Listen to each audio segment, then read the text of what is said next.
Hey everyone, John V here from PhoneArena. We just got in our HTC Jetstream review unit. We're just going to do a quick unboxing, show you of course the tablet, quick hands-on as well. It's worth noting that this is a special one compared to all the others on AT&T's line, just for the fact that it is the very first 4G LTE enabled Android Honeycomb tablet with the carrier here, so it's pretty noteworthy in that aspect. So let's take a look and see what it's all about. So in the front here you have an image of the tablet, gives you a good representation of what to expect. Expand your boundaries, saying right there, HTC Jetstream. For the most part, nothing really fancy about the packaging, similar to any other devices that they have for the carrier. You have the orange, white, and blue theme going on. Nothing much on the sides. You have the serial information in the back there. And on the other side here, the rear, you have again yet another image that shows you a good view of the tablet. And on the left hand side you get some quick tidbits such as 4G LTE, faster mobile broadband speeds. You have Android 3.1 Honeycomb, 10.1-inch display with the tablet, HTC FrontStream, full HTML browser. So let's take a look and see what the Jetstream is all about. So opening it up, just gotta lift it up from the bottom here. And here is the HTC Jetstream. Let's see if we can get this guy out properly. So just lift it up here. And there we are. A lot of plastic. Tells you some of the buttons, the icons with honeycomb here. In the back. Notice the HTC logo right there, 4G LTE branding. Let's just take out this plastic here. Slowly, it looks like it slides off just like that. And just pull this off. So here it is. Now, just holding it feels pretty good. We're happy with the overall materials they use. It has a brushed aluminum back cover. It looks like pretty solid feeling, just like most of HTC's product we've been seeing.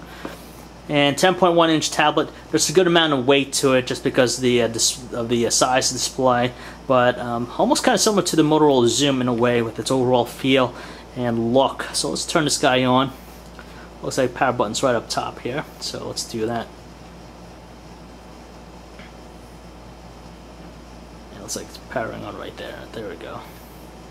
There we go. Okay, so let's let that load up. In the meantime, let's take a look and see what else is packaged along with the tablet. So you have, looks like your usual set of documentation, nothing different. You have a quick start guide. You have just your safety and regulatory guide, and some other limited warranty information, all that fun stuff. Looks like micro USB cable here, connected to a computer so you can transfer data, whatnot. And of course, in order to charge it, you're going to use the charger here, just a separate charger. So you just plug it into the micro USB port. But that's pretty much it. It's worth also noting that it is enabled for use with the HTC Scribe Pen, just like the HTC Fly that we checked out not too long ago. But unfortunately, you're going to have to pay extra to actually pick it up. It's an optional accessory. I believe it's $80 for that guy. So you gain that stylus with the tablet. So let's take a look and see what the tablet's all about here. It's already powered on. So let's get into the main menu. Let's go over some of the key specs, hardware specs with the tablet. 10.1-inch display, as we mentioned. It has a resolution of 1280 by, I think, 768. And top that, dual-core processor, 1.5 gigahertz dual-core. I believe it's a Qualcomm Snapdragon processor in there. And it has a front-facing camera for video chat, self-portraits.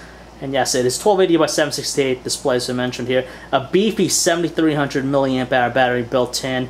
And the processor, again, is a Qualcomm MSM8260 dual-core. We're running at 1.5 gigahertz, 1 gigabyte of RAM.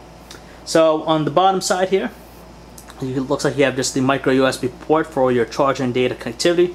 The left side just looks like a volume rocker. Pretty good feel to it. Right side's clean, nothing on there. On the top, looks like you have 3.5mm headset jack, dedicated power button, kind of raised a little bit, actually kind of flat in feel, but a good tactile feel to it. And it looks like you have the notch here to remove the back panel from it looks like. In the back, brushed aluminum back cover, has a really nice shiny look to it. Gives it a sturdy feel. Looks like you have two left and right speakers here. So you have stereo support, and top here looks like another speaker of some sort, so if you put in portrait, it probably does it as well. 8 megapixel autofocus camera, looks like a dual LED flash on there, microphone right up there, and that notch looks like if we take this guy off here, there we go. A lot easier than the Flyer, we have to say, removing that piece. You get access to the SIM card slot, so you get 4G connectivity, and also you have the microSD card slot there as well. It's unoccupied right now, so you could always expand its built-in memory, so that's pretty neat. And it's just nice having easy access to that, unlike the Flyer, which you really need to push to get out. So let's take a look and see what else is here. So it looks like it's running it's Android 3.1, but it has HTC's customized interface. Sense for tablets, but it's going to be obviously Sense for Honeycomb. And you can tell by the big clock right there. With a dual-core processor, it looks like it's making things still pretty smooth for the most part. You can see some subtle modifications with the overall layout of the platform. Unlike the stock Honeycomb experience, you don't get as many of those glowing borders or outlines with most things. Here's the app panel. You can tell just a little bit different look to it. Notifications panel, same exact thing here. You can tell the clock, just different fonts and whatnot. Here's the app tray here, open apps. And let's get back to the home screen and see what other things that we can find here. Friend stream, so it's big in social networking, of course, same things you find with the HTC Sense experience. You have some stock widgets as well, such as the bookmarks here, the Android Market one there. If you do pinch gesture, I believe you get there you go. You get the full helicopter view, so you could quickly jump into any specific panel. And in terms of personalization, it looks like it's going to be a lot of widgets here. You can tell a lot of the HTC widgets are back here with the Jetstream. You can see them with the calculator, the calendar, appointments, and all the nifty looking clocks, all available to your disposal. So that's pretty nice. So that's pretty much it with the HTC Jetstream. It's also worth noting that the device sells for a hefty price of $700 on contract if you go with AT&T, and if you're going to just buy it outright, you're going to be paying substantially at $850. So pretty expensive piece of hardware, but again, 4G LTE connectivity, so you have that available to you. If not, HSPA Plus is going to be your best option right now.